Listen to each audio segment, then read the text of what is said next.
from Normandy.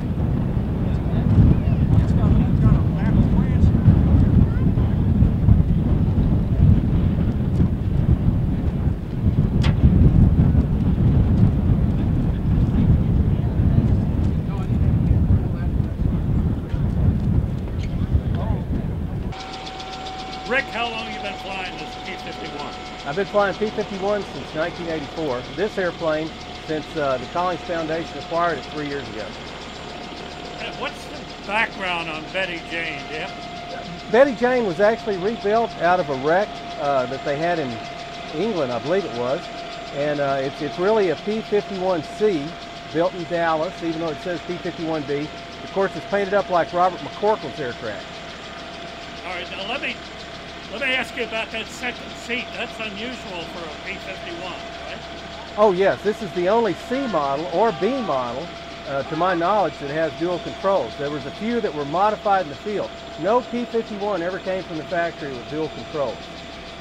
Now, Eisenhower used one for the invasion of Normandy. Eisenhower, that's where they came up with the idea. They actually put the second seat in it. It didn't have dual controls, but they put the second seat in it by removing the 70-gallon aux tank out of the back. Let's talk about economy. What's your mileage per gallon? Usually on a P-51, you can count on 60 gallons an hour in cruise.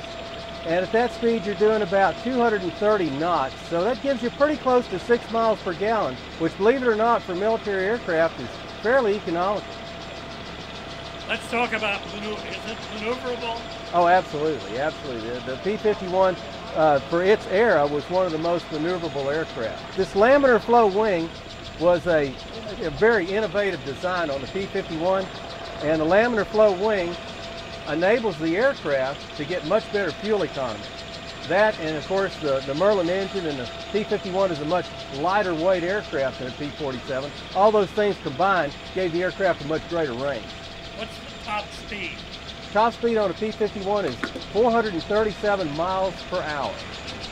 All right, somebody said there was a Merlin or a Packard Merlin engine in this thing. Is that true? That's correct. It's 1,650 cubic inches, and 1,490 horsepower was the normal setting. All right, well, good luck to you. Thank you, sir. And I appreciate it.